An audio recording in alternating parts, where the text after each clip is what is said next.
Hi friends, అందరికీ నమస్కారం. అంజలి కథలకి స్వాగతం.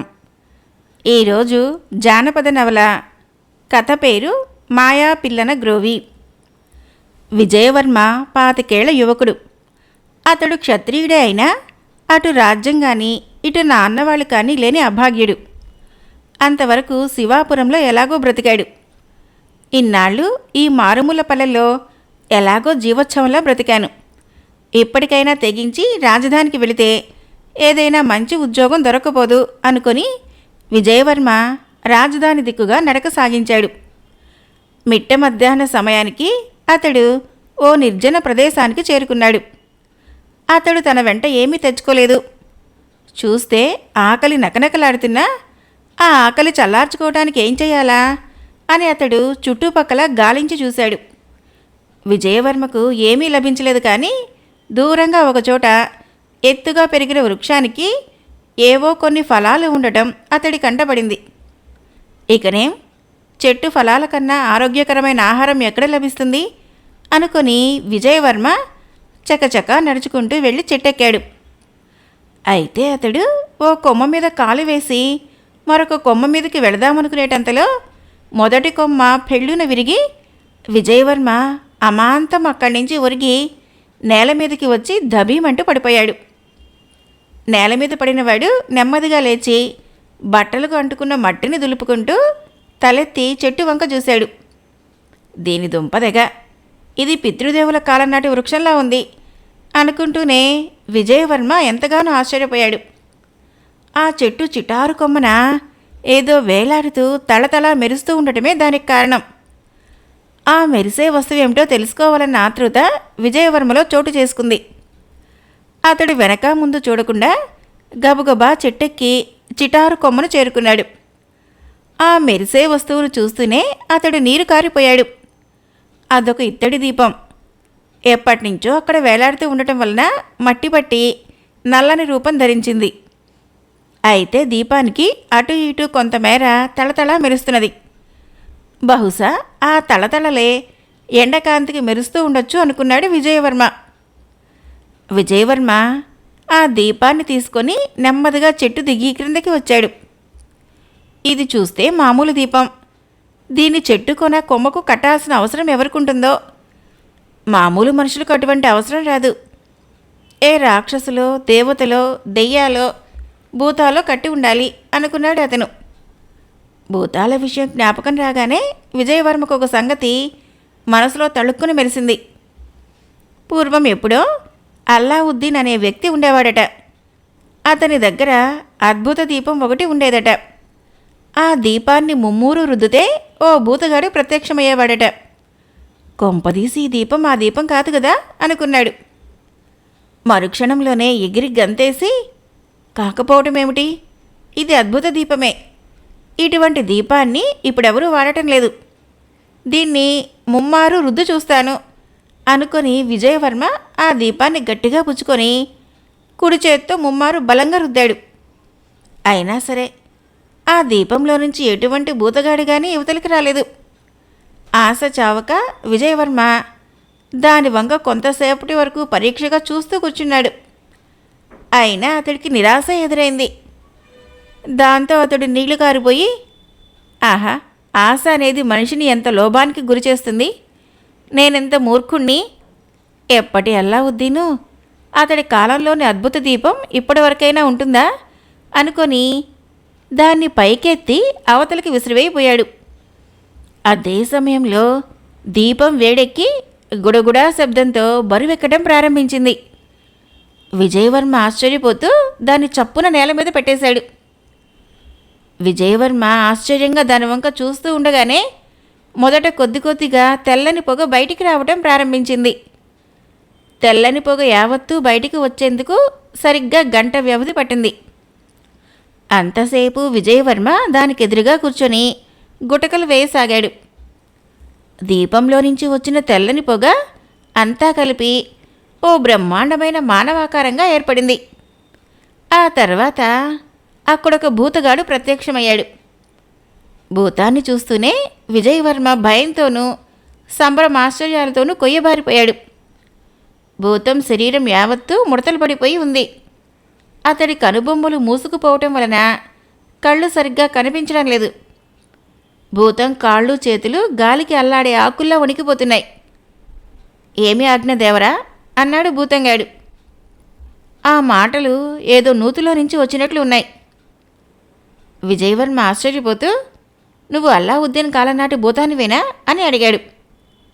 చిత్తం, నేను అల్లావుద్దీన్ వారికి చాలా కాలం సేవలు చేసిన భూతాన్నే అన్నాడు భూతంగాడు. ఈ దీపం ఎవరి చేతిలో ఉంటే వారికి నువ్వు బానిసగా ఉంటావని ఏదో గ్రంథంలో చదివాను, నిజమేనా? నిజమే దేవరా. అంటే ఇప్పుడు నాకు నువ్వు బానిస ఉన్నమాటే కదా? అన్నమాటేమిటి? ఉన్నమాటే దేవరా. అయితే నేను ఒక విషయం అడుగుతాను, చెప్పు. నువ్వు ఆ చెట్టు కొమ్మ మీదకి, అదే నువ్వు ఈ దీపం అక్కడికి ఎలా వెళ్ళింది? అక్కడ ఎన్నాళ్ళ నుంచి ఉంటున్నావు? నీ యజమాని అల్లావుద్దీన్ ఏమయ్యాడు? ఆ ప్రశ్నలు వింటూనే భూతంగాడు భారంగా నిట్టూర్చి ఇలా చెప్పాడు. ఇప్పటికీ 3000 సంవత్సరాల క్రితము అరబ్ దేశ నివాసి అయిన అల్లావుద్దీన్ నాకు యజమానిగా ఉండేవాడు. అప్పుడు నేను మంచి యవ్వనంలో ఉండేవాడిని. నా దగ్గర ఎన్నో మంత్రశక్తులు ఉండేవి. కాలక్రమేణా కొంతకాలానికి అల్లావుద్దీన్ ముసలివాడయ్యాడు. అద్భుత దీపాన్ని ఏం చెయ్యాలో అతడికి తోచలేదు. అది దుష్టుల చేతికి చిక్కితే ప్రపంచమే సర్వనాశనమైపోతాయనే తలవంపుతో అతడు ఒక రోజున నన్ను ప్రత్యక్షం చేసుకుని ఈ భూలోకంలో అతి నిర్జన ప్రదేశం ఎక్కడుందో అక్కడికి నన్ను తీసుకువెళ్ళు అన్నాడు. నేను అల్లావుద్దీన్ని చేతిలోకి ఎక్కించుకొని హిందూ దేశం తీసుకుని వచ్చి ఈ చెట్టు క్రింద దించాను. తర్వాత నేను మాయమై దీపంలోకి వెళ్ళిపోయాను. ఆ తర్వాత ఏమైందో నాకు తెలీదు. అల్లావుద్దీను నేనున్న దీపాన్ని చెట్టు కొమ్మకు కట్టి జీవసమాధి పొంది ఉంటాడని భావిస్తున్నాను. ఏది ఏమైనా అది జరిగి ఇప్పటికీ 3000 సంవత్సరాలు గడిచిపోయాయి. ఇన్ని వేల సంవత్సరాలు దీపంలోనే ఉండిపోయాను. అది సంగతి. అది వింటూనే విజయవర్మ ఎంతో ఆశ్చర్యపోయాడు. భూతంగాడు చేతులు జోడించి, దేవరా, ఇప్పుడు ఏమి చేయమని ఆజ్ఞ అన్నాడు. ప్రస్తుతం నాకు ఆకలిగా ఉంది, పంచభక్ష పరమాన్నాలు తెచ్చిపెట్టు అన్నాడు విజయవర్మ. భూతంగాడు ఈశ్రోమంటూ నెమ్మదిగా అదృశ్యమయ్యాడు. ఆ తర్వాత కొంతసేపటికి ప్రత్యక్షమై తన చేతిలో ఉన్న పళ్ళాలని విజయవర్మ ముందు పెట్టాడు. విజయవర్మ భూతం వంక వింతగా చూస్తూ, ఏమిటిది? ఈ వస్తువులు ఎక్కడికో వెళ్ళి తీసుకొచ్చినట్లు కనిపిస్తున్నది. నువ్వు ఇలా చెయ్యూపితే ఎటువంటి దొరకని వస్తువులు కూడా ప్రత్యక్షమయ్యేవని గ్రంథంలో చదివాను కదా, మరి నువ్వు అలా చేయలేదు ఎందుచేత అంటూ ప్రశ్నించాడు. భూతంగాడు చేతులు జోడించి, దేవరా, నా వయసు 5000 సంవత్సరాలు, అంటే నేను బాగా ముసలివాడిని అయ్యానన్నమాట. అవసాన కాలం శమించే సమయానికి మాకున్న మంత్రశక్తులన్నీ మా భూతాల లోకంలోకి వెళ్ళిపోతాయి. రేపో మాపో నేను కూడా ఆ లోకంకి వెళ్ళిపోయేవాడినే, కానీ ఈలోగా మీరు నన్ను వశం చేసుకున్నారు. మీరు నాకు చిట్ట చివరి యజమానులు. ఆ మాత్రం సేవ కూడా చేయకపోతే ఎలాగా అనుకొని ఆహార పదార్థాలు తెచ్చిపెట్టాను ఏం అన్నాడు. అద్భుత దీపం లభించిందన్న ఆనందంలో ఉన్న విజయవర్మ భూతగాడి మాటతో నీళ్లు కారిపోయాడు. నువ్వు నన్ను వదిలి వెళ్ళిపోతావా? ఇది చాలా అన్యాయం. నా అనుమతి లేనిదే ఎలా వెళ్తావు? నేను నీకు అనుమతినివ్వను అన్నాడు. భూతగాడు నచ్చజెప్పే ధోరణిలో, దేవరా, మీరు ఇలా పట్టుపట్టకూడదు. నేను వెళ్లేందుకు అనుమతినివ్వండి. మీరు అనుమతిస్తే చేతులు ఊపుకుంటూ నా దాన్ని నేను వెళ్ళిపోతానని అనుకోకండి. భూతాల లోకంలో నాకు ఒక కొడుకున్నాడు. వాడికి 4-5 సంవత్సరాలలో 1000 సంవత్సరాలు పూర్తవుతాయి. అప్పుడు వాడికి మంత్రశక్తులన్నీ సిద్ధిస్తాయి. 5 సంవత్సరాలు పోయిన తర్వాత వాడిని వెంట పెట్టుకుని వచ్చి మీ ఆధీనం చేస్తాను. వాడు మీకు జీవితాంతం సేవ చేస్తాడు అన్నాడు. విజయవర్మ ఆలోచిస్తూ, నువ్వు చెప్పింది బాగానే ఉంది, కానీ ఈ 5 ఏళ్లలో బ్రతికేదెవడో చచ్చేదెవడో ఎవరు చెప్పగలరు? నాకు ఎన్నో ఆశలు కోరికలు ఉన్నాయి. వాటిని ఇంతవరకు మనసులో అణుచుకుంటూ వచ్చాను. నిన్ను చూసిన తర్వాత అవన్నీ ఒక్కసారే విజృంభించాయి. అవన్నీ నా మనసును తొలిచేస్తున్నాయి. వాటికి ఏమని సమాధానం చెప్పను అన్నాడు బాధపడుతూ. భూతగాడు నవ్వి తలుచుకోగానే చేతిలో ప్రత్యక్షమైన పిల్లన గ్రోవిని విజయవర్మకిచ్చి, ఇంతకంటే మీకివ్వదగ్గ వస్తువు నా దగ్గర లేదు దేవరా. దీన్ని తీసుకొని నాకు అనుజ్ఞనివ్వండి అన్నాడు. విజయవర్మ పిల్లన గ్రోవిని అటూ ఇటూ తిప్పి, ఇది నాకెందుకు పనికొస్తుంది? దీన్ని ఊదుకుంటూ ఊరూరు అడుక్కోమంటావా అన్నాడు. భూతంగాడు ఈసారి పగలబడి నవ్వి, ఎంత మాట దేవరా, అది మామూలు పిల్లన గ్రోవి అనుకుంటున్నారా? కానే కాదు, అది మాయా పిల్లన గ్రోవి. మీరు దాన్ని నెమ్మదిగా ఊదారనుకోండి, మీ చుట్టుపక్కల ఉన్న పశుపక్ష్యాదులు మనుషులు ఎంచక్కా ఆనందంతో నాట్యం చేస్తారు, మిమ్మల్ని ఎంతో మెచ్చుకుంటారు. అదే మీరు పిల్లన గ్రోవ్ని వేగంగా ఎక్కువసేపు ఊదారనుకోండి, పశుపక్ష్యాదులేమిటి, మనుషులు సైతం వేగంగా నాట్యం చేస్తూ కొంతసేపటికి కాళ్ళు పీక్కుపోయి శరీరం అలసిపోయి కళ్ళు తేలవేసి నాలుక వెళ్ళబెట్టేసి నేల మీద పడిపోతారు. మీరు దీని ఆధారంగా ఈ 5 సంవత్సరాల్లో రాళ్ళు రప్పలే సంపాదించుకుంటారో రాజ్యాలే సంపాదించుకుంటారో అదంతా మీ తెలివితేటల మీద ఆధారపడి ఉంటుంది అన్నాడు. అయితే నువ్వు నన్ను వదిలి వెళ్ళిపోతానంటావు. వెళ్ళక తప్పదు దేవరా. 5 సంవత్సరాలు పోయిన తర్వాత మీరు ఎక్కడున్నా సరే నా కొడుకుని మీ సమక్షానికి తీసుకువచ్చి అప్పగిస్తాను. నా మాట నమ్మండి. ఆ దీపాన్ని ఇలా ఇవ్వండి. ఇస్తాను. అయితే నాకు అవసరం అనుకున్నప్పుడు మాత్రం ఒక్కసారి నిన్ను ధ్యానిస్తాను. అప్పుడు నా ముందు ప్రత్యక్షమై నా అవసరం తీర్చాలి. అలాగని మాటివ్వు అన్నాడు విజయవర్మ. చిత్తం దేవరా, అలాగే, ఒక్కసారి మాత్రం మీకు దర్శనమిస్తాను అంటూ చెప్పి భూతంగాడు తన అద్భుత దీపాన్ని తీసుకొని ఆకాశం పైకి లేచి తూర్పు దిశగా ఎగురుకుంటూ వెళ్ళిపోయాడు. చంద్రగిరికి 10 ఆమడల దూరంలో విజయపురి వ్యాపార కేంద్రం, ధనధాన్యాదులతో తొలతూగే సంపన్న దేశం. విజయవర్మ పిల్లన గ్రోవి తీసుకొని తిన్నగా విజయపురి చేరుకున్నాడు. విజయపురి వీధులు జనసందోహంతో మహాసందడిగా ఉన్నాయి. విజయవర్మ వింతలు విడ్డూరాలు చూసుకుంటూ విపణి వీధిలోకి వచ్చాడు. అక్కడ వ్యాపారస్తులు చాలా హడావుడిగా అటు ఇటు తిరుగుతున్నారు.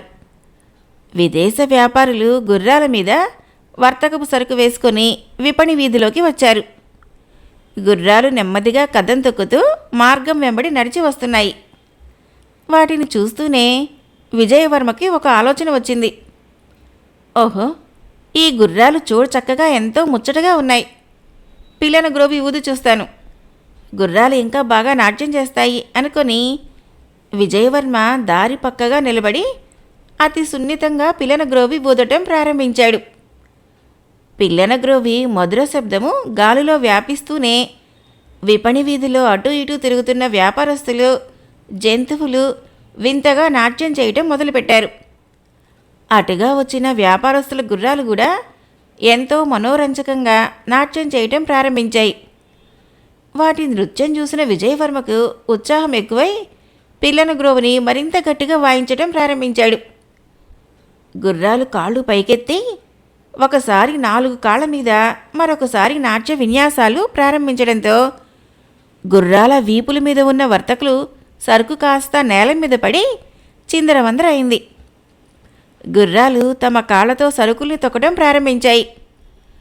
వ్యాపారులు తమాషాగా నాట్యం చేస్తూ అటు ఇటు చూశారు. వాళ్లకు దారి పక్కగా నిలబడి పిల్లన గ్రోవి ఊదుతున్న విజయవర్మ కనిపించాడు. ఓయ్ పెద్ద మనిషి, నీ పిల్లన గ్రోవి కొంచెం ఆపుతావా లేదా? నీ పిల్లన గ్రోవి శబ్దానికి మా గుర్రాలు బెదిరి వేల ఖరీదు చేసే సరుకుల్ని నేలపాలు చేశాయి అంటూ వర్తకులు పెద్దగా కేకలు వేయసాగారు. వాళ్ళ కేకలు ఆలకిస్తూనే విజయవర్మ పిల్లన గ్రోవి ఊదటం ఆపు చేసేశాడు. అప్పటికి గాని గుర్రాలు అదుపులోకి రాలేదు. ఆ తర్వాత వర్తకులు కొరడాలు తీసుకొని తమ తమ గుర్రాలు కొడుతూ, దొంగముండలారా, మీరు గుర్రాలా లేక గాడిదలా? ఇవాళ ఏం వచ్చింది మీకు? బంగారం లాంటి సరుకు యావత్తూ నేలపాలు చేశారు కదే అంటూ నానా రభస చేయసాగారు. వర్తకులు గుర్రాల్ని కొట్టడం విజయవర్మ చూసి ఎంతో జాలిపడ్డాడు. పాపం, నిజానికి వాటి తప్పేముంది? నేను పిల్లన గ్రోవి ఊదటం వలనే కదా అవి నాట్యం చేశాయి. అవి నాట్యం చేయటం వలనే కదా సరుకులు నేలపాలు అయింది. అందుకు శిక్ష నిరపరాధులైన గుర్రాలు అనుభవించడం ఏ సబబు అనుకొని విజయవర్మ పరిగెత్తుకుంటూ వర్తకుల సమీపానికి వచ్చాడు. ఇదిగో ఆ గుర్రాల్ని కొట్టకండి, వాటి దోషం ఏమీ లేదు. నేను పిల్లన గ్రోవి ఊదటం వలనే అవి నాట్యం చేశాయి. గుర్రాలన్నమాటేమిటి? మీరు కూడా నాట్యం చేశారు. అందుకు కారణం ఏమిటో తెలుసా? ఇది మాయా పిల్లన గ్రోవి. ఇది నేను ఊదితే ఎవరైనా సరే ఎంచక్కా నాట్యం చేయవలసిందే అన్నాడు విజయవర్మ గొప్పగా. అది వింటూనే వర్తకులంతా ఒక్కుముడిగా వచ్చి విజయవర్మను చుట్టుముట్టేశారు. ఏమిటి నన్ను చుట్టుముట్టారు అన్నాడు విజయవర్మ. నీ పిల్లన గ్రోవి మూలంగా మా సరుకులన్నీ నేలపాలయ్యాయి. ఈ నష్టం యావత్తు నువ్వు మాకు ముట్ట చెప్పాలి. లేదంటావా? నడు మహారాజు దగ్గరికి. ఏం చేయాలో ఆయనే తీర్పు చెబుతాడు అన్నారు వర్తకులు. వర్తకులకు నష్టపరిహారం ఇవ్వటము విజయవర్మ శక్తికి మించిన పని.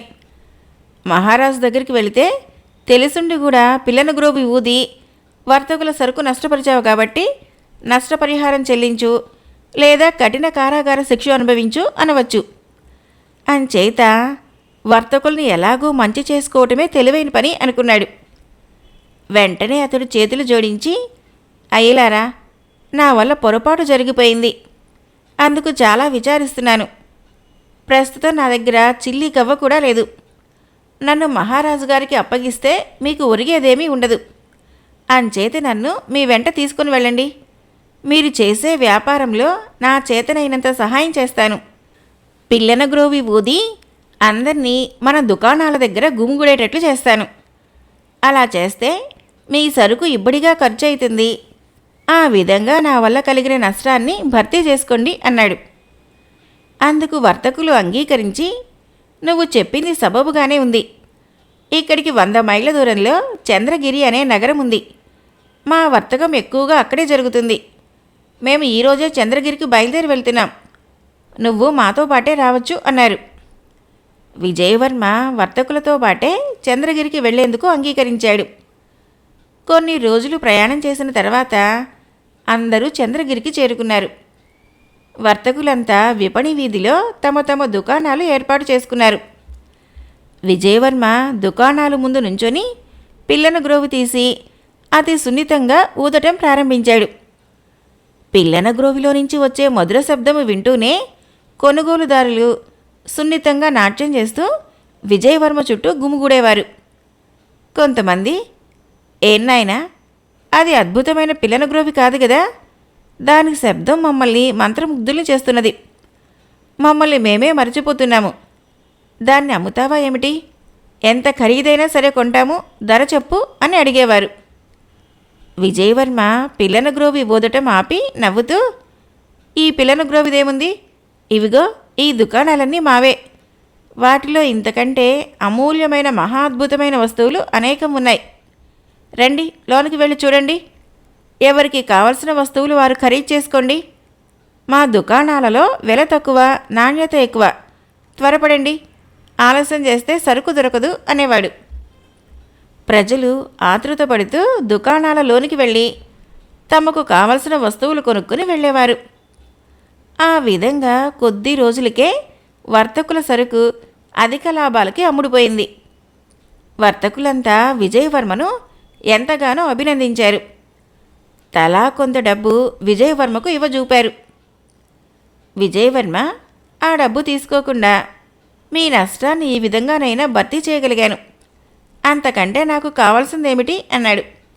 అతడి మంచితనానికి వర్తకులంతా ఎంతో సంతోషించి, మేము తిరిగి మా స్వదేశానికి వెళ్ళిపోతున్నాం, నువ్వు కూడా మాతో పాటు రాకూడదు అన్నారు. విజయవర్మ వాళ్లతో వెళ్లేందుకు ఇష్టపడక, నాకు నా అన్నవాళ్ళు లేరు, ఒకే దగ్గర ఉండటం నాకు ఇష్టం ఉండదు. చంద్రగిరి యావత్తూ చూసుకొని మరొక రాజ్యం వెళతాను. మీతో రాలేకపోతున్నందుకు నన్ను క్షమించండి అన్నాడు.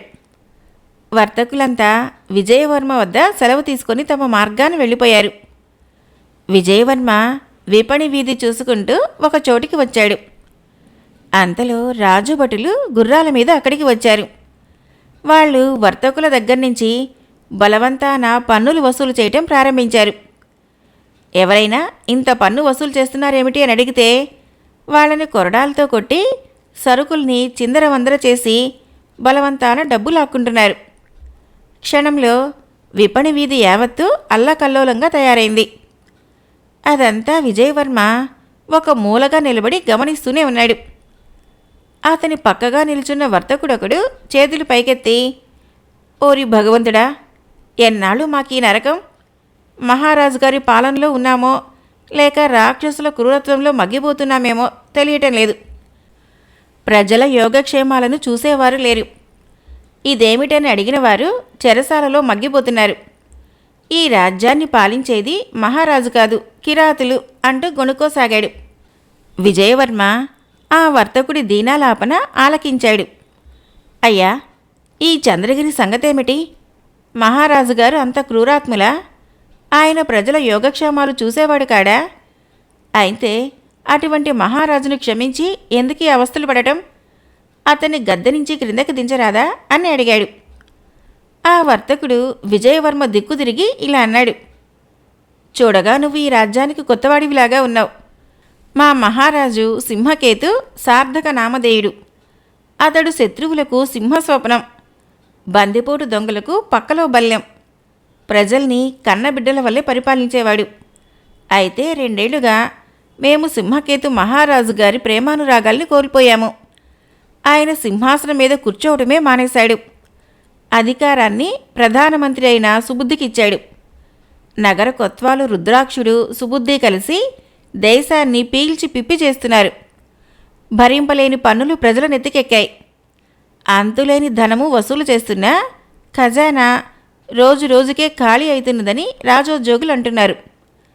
కారణమేమిటో ఎవరికీ తెలీదు. మహారాజు సంవత్సరానికి 1 రోజు తప్ప అంతఃపురం వదిలి యువతలకే రావటం లేదు. అలా వచ్చిన ఒక్కరోజు కూడా దూరం నుంచి ప్రజలు ఆయన చూడటమే తప్ప తమ తమ విన్నపాలు మనవి చేసుకోవడానికి వీల్లేదు. మహారాజు గారికి ఇరువైపులా రథం మీద సుబుద్ధి, రుద్రాక్షుడు యమకింకరుల్లా కూర్చొని ఉంటారు. ఎవరైనా సాహసించి రథం సమీపింపగా వెళితే చాలు, రాజభటులు అతన్ని వెనక్కి ఈడ్చుకొని వెళ్ళి కొరడాలతో చావబాదుతారు. ఇదేమని అడిగేవారు లేరు. ఇలా ఉంది మా పరిస్థితి. సాక్షాత్తు ధర్మావతారుడైన మహారాజు ఇలా ఎందుకు మారిపోయాడో ఎవరికీ తెలీదు. మమ్మల్ని ఇక ఆ భగవంతుడే రక్షించాలి.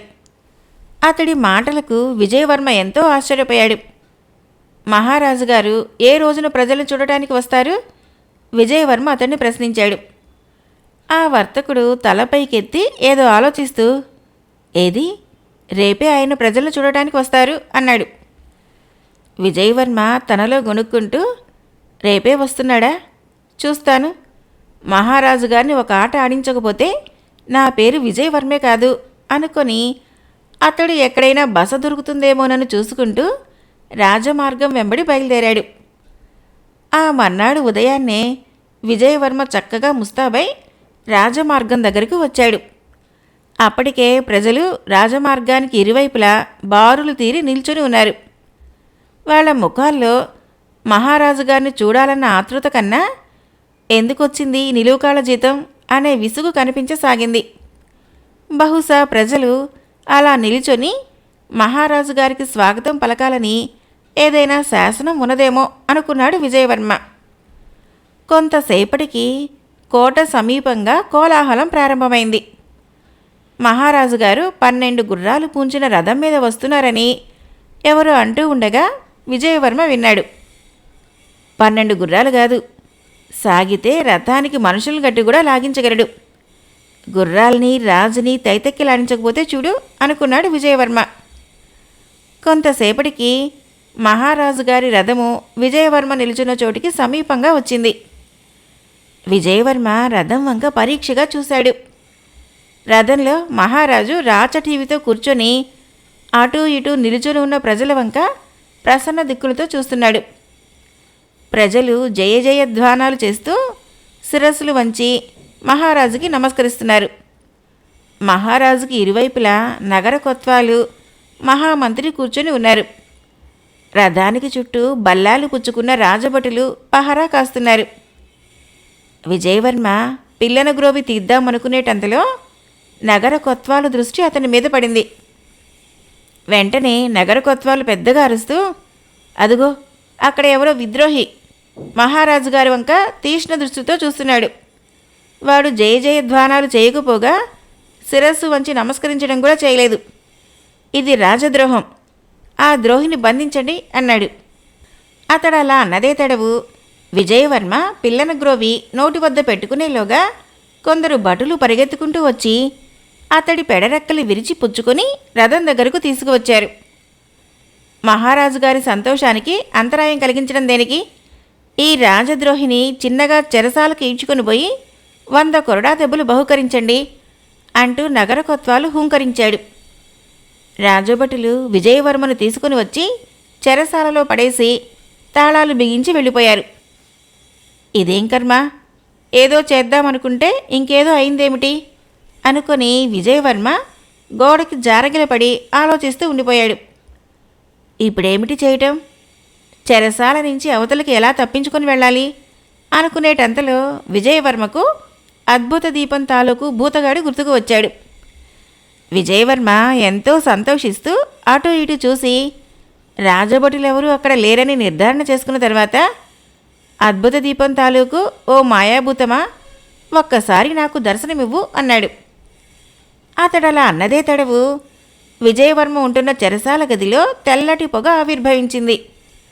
అందులో నుంచి భూతగాడు పుట్టుకొచ్చాడు. భూతగాడు నేలకంట వంగి విజయవర్మకి నమస్కరించి, దేవరా, నన్ను తలుచుకున్న కారణమేమిటి అంటూ ప్రశ్నించాడు. ఏం చెప్పమంటావు? పొరపాటున రాజభటుల చేతికి చిక్కి చెరసాల పాలయ్యాను. నన్నిక్కడి నుంచి తప్పిస్తే చాలు, మళ్ళీ నిన్ను పిలిచే అవసరం రాదు. నా మాట నమ్ము, ప్రస్తుతానికి ఈ గండం నుంచి రక్షించు అన్నాడు విజయవర్మ. భూతగాడు పెదవి విరిచి తల అడ్డంగా ఆడిస్తూ, లాభం లేదు దేవరా, నా మంత్రశక్తులన్నీ భూతాల లోకానికి అంకితమైపోయాయని మీకు లోగడ మనవి చేసినట్లు గుర్తు. నేను నిస్సహాయుణ్ణి, మీకు ఎటువంటి సహాయము చేయలేకపోతున్నందుకు చాలా చింతిస్తున్నాను అన్నాడు. అయితే నా పని ఇంతేనా?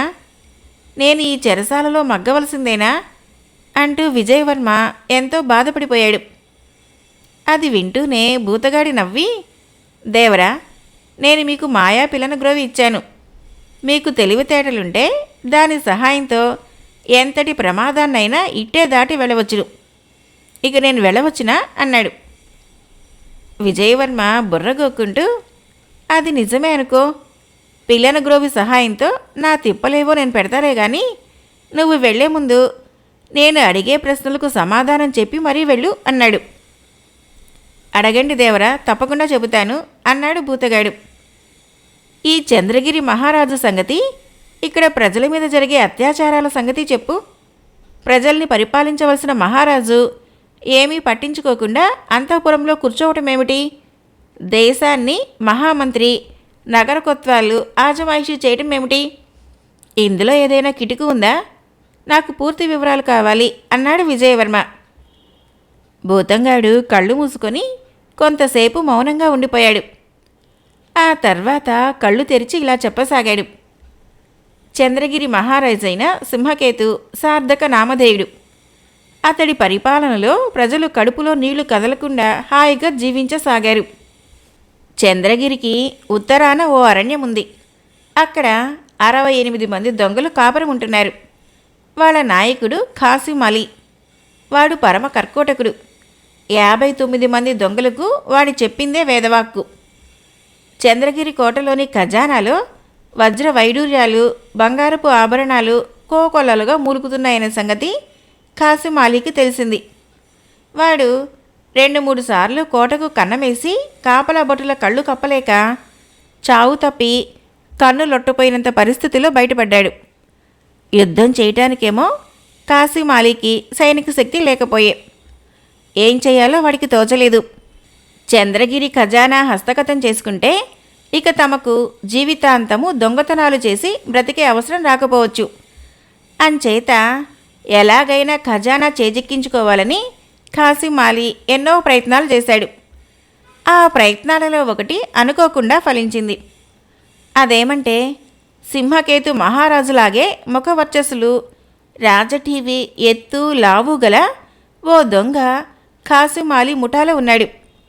ఖాసిం అలీ ఎందుకైనా మంచిదని సింహకేతు మహారాజు ముఖం లాంటి రబ్బరు ముసుగు ఒకటి తయారు చేయించి దాన్ని దొంగ ముఖానికి అమర్చి చూశాడు. రబ్బరు ముసుగు ధరించిన తర్వాత ఆ దొంగ అచ్చము సింహకేతు మహారాజులాగే కనిపించాడు. గొంతు నడక సరిపోయింది.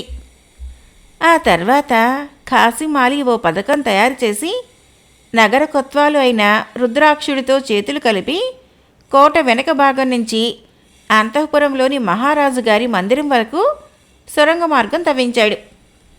ఒకనాటి అర్ధరాత్రి కాసిమాలి కొంతమంది అనుచరుల్ని వెంటబెట్టుకుని సొరంగ మార్గం గుండా మహారాజు గారి మందిరంలోకి ప్రవేశించి అతన్ని బంధించి ఎక్కడికో తీసుకువెళ్లారు.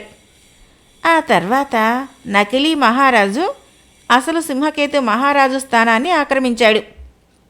అయితే నకిలీ మహారాజు తన గుట్టు బయటపడకుండా ఉండేందుకు గాను రాచకార్యాలన్నీ సమర్థవంతంగా నిర్వహించేందుకు వాటిని మహామంత్రి భుజస్కంధాల మీద పెట్టాడు.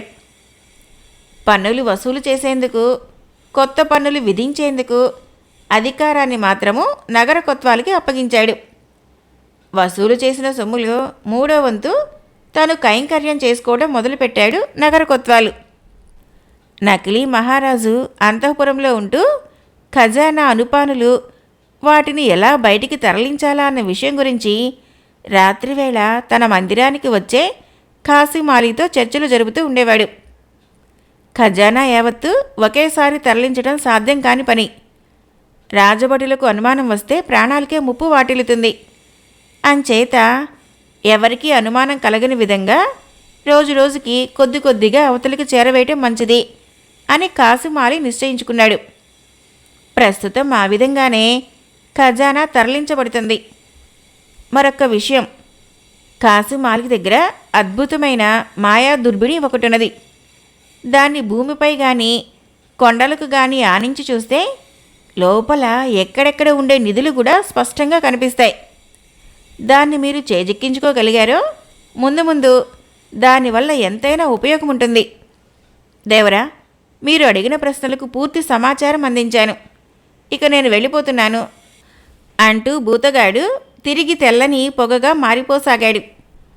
అంతవరకు భూతగాడు చెప్పిన సంగతులు మననం చేసుకుంటున్న విజయవర్మ చటుక్కున తలెత్తి చూసి అన్నీ బాగానే ఉన్నాయి. అసలు మహారాజు ఎక్కడ బంధింపబడ్డాడో, ఆ దొంగల స్థావరం ఎక్కడుందో ఆ విషయం కూడా చెప్పి వెళ్ళు అన్నాడు.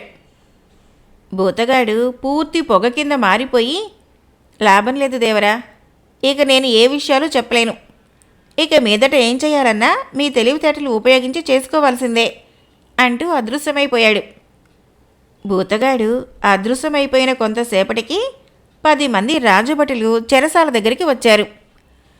8 మంది బయట కాపలాగా ఉండి 2 మాత్రము తాళం తీసుకుని విజయవర్మ గదిలోకి అడుగుపెట్టారు. అందులోని ఒకడు బలిష్టంగా భయంకరంగా యమకింకరుడిలాగా ఉన్నాడు. వాడి చేతిలో కాలపాసం లాంటి కొరడా ఉన్నది. వాళ్లను చూస్తూనే విషయమేమిటో విజయవర్మ అర్థం చేసుకున్నాడు. బలిష్టంగా ఉన్నవాడు కొరడా పైకి ఎత్తేలోగానే విజయవర్మ పిల్లన గ్రోవి తీసి గట్టిగా ఊదటం ప్రారంభించాడు. ఇంకేముంది, లోపలికి వచ్చిన 2 కాకుండా బయట నిలుచున్న 8 మంది కూడా వాళ్ళు తెలియని నాట్యం ప్రారంభించారు. వాళ్ళ నాట్యం చూసిన తర్వాత విజయవర్మ మరింత హుషారు పుట్టి ఇంకా గట్టిగా పిల్లన గ్రోవి ఊదటం ప్రారంభించాడు. పిల్లన గ్రోవి శబ్దం ఎంత వేగంగా వస్తుందో రాజభటులు నాట్యం అంత వేగంగా చేయసాగారు. ఆ విధంగా ఓ అరగంట గడిచేసరికి వాళ్ళ కాళ్ళల్లో సత్తువ ఎగిరిపోసాగింది. దాంతో ఒక్కొక్కడే పట్టుదప్పి నేల మీద మొదలు నరికిన చెట్లలాగా పడిపోసాగారు. అందరూ నేల మీద పడి మూలుగుతున్న సమయంలో విజయవర్మ చెరసాల తలుపులు తెరుచుకుని యువతలికి వచ్చాడు. ఆ తర్వాత నెమ్మదిగా కోట ద్వారాలు దాటుకొని యువతలికి వచ్చాడు. కొద్ది దూరంలో అతడికి గుంపులు గుంపులుగా అటూ ఇటూ తిరుగుతున్న నగరవాసులు కనిపించారు. విజయవర్మ ఆలోచనలో పడ్డాడు. ఇప్పుడున్న మహారాజు అసలు మహారాజు కాదని, గజదొంగ అని, దొంగల ముఠ ప్రజలకు ప్రభుత్వానికి సంబంధించిన ఖజానా ఖాళీ చేస్తున్నారని వెళ్ళి ప్రజలకు చెబితే ఎలా ఉంటుంది అనుకున్నాడు. అంతలోనే తల అడ్డంగా తిప్పి లాభం లేదు. ప్రజలకు స్వయంగా ఆలోచించుకునే శక్తి ఉండదు. మహారాజుని వాళ్ళు గుడ్డిగా నమ్ముతారు. తననే ఎవడో గజదొంగగా భావించి పట్టి రాజభటులకు అప్పగిస్తారు. అలా చేయటం మరింత ప్రమాదం.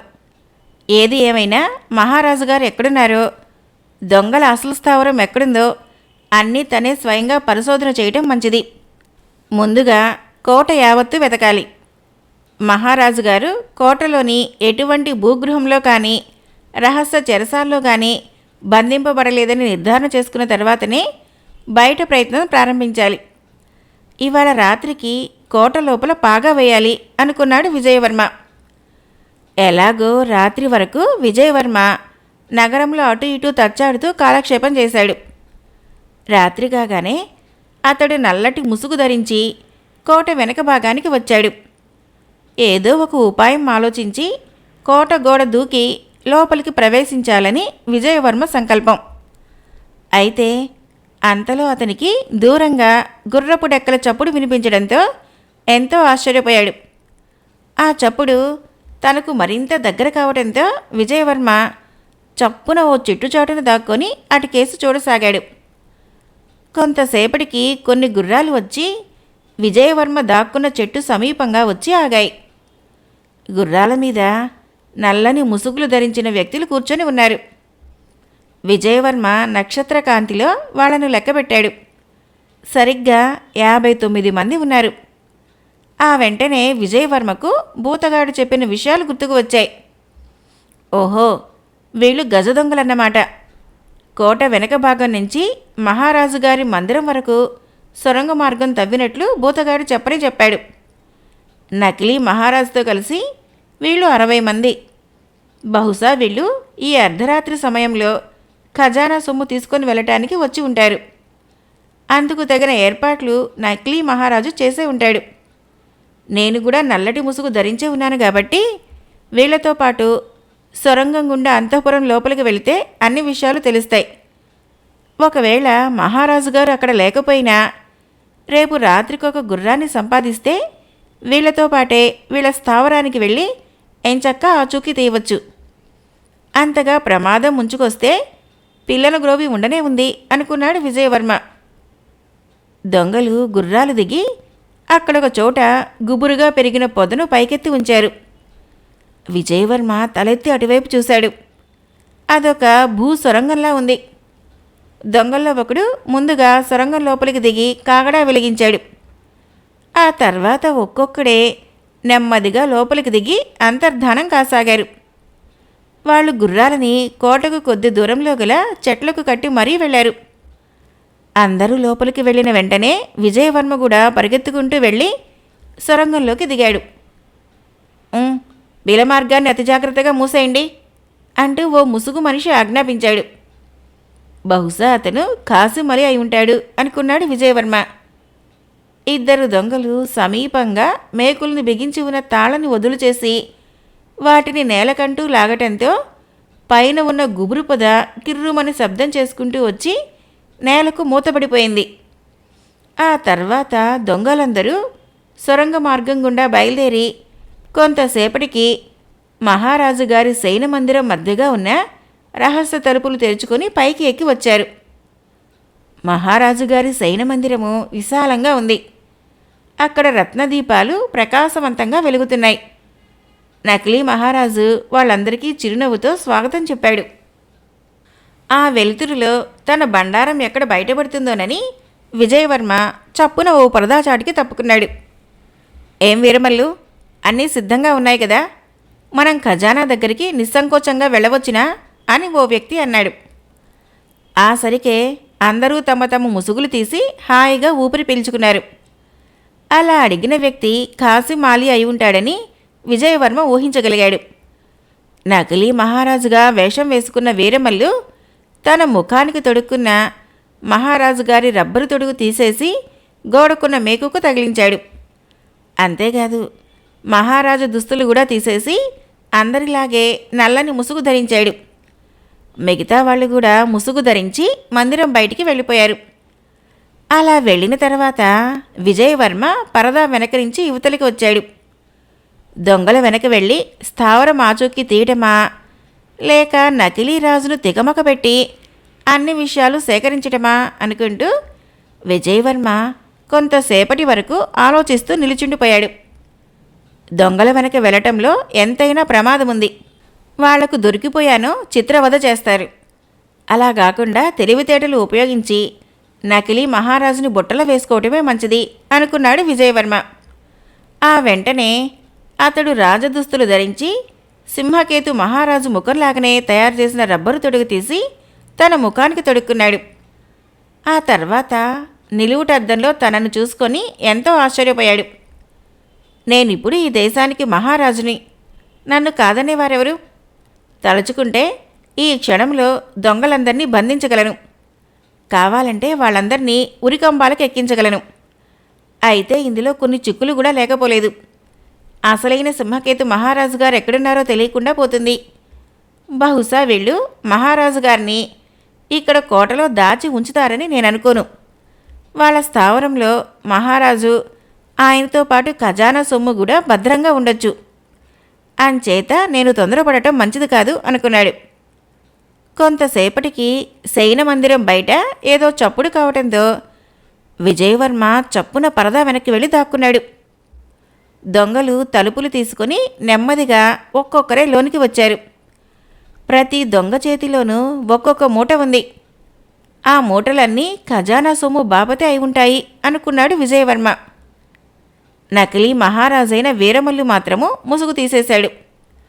కాసిం అలీ అతన్ని హెచ్చరిస్తూ, వీరమల్లు, జాగ్రత్తగా వ్యవహరించాలి.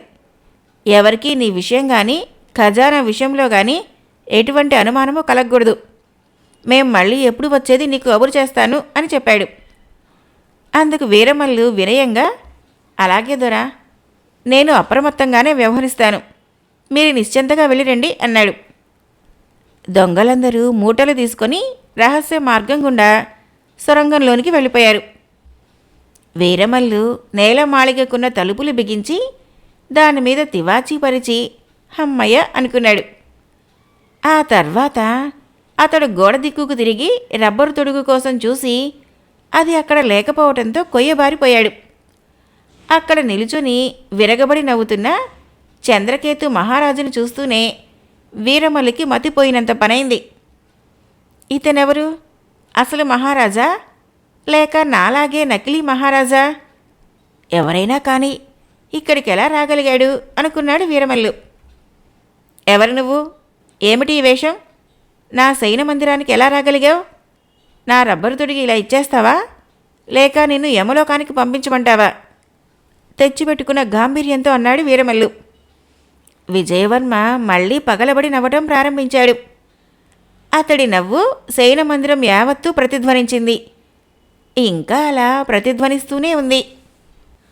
మాయా పిల్లన గ్రోవి జానపద నవల మొదటి భాగం సమాప్తం. ఫ్రెండ్స్, నా కథలు నచ్చినట్లయితే మన ఛానల్ని తప్పకుండా సబ్స్క్రైబ్ చేయండి, లైక్ చేయండి, షేర్ చేయండి, కామెంట్ చేయండి. Thank you.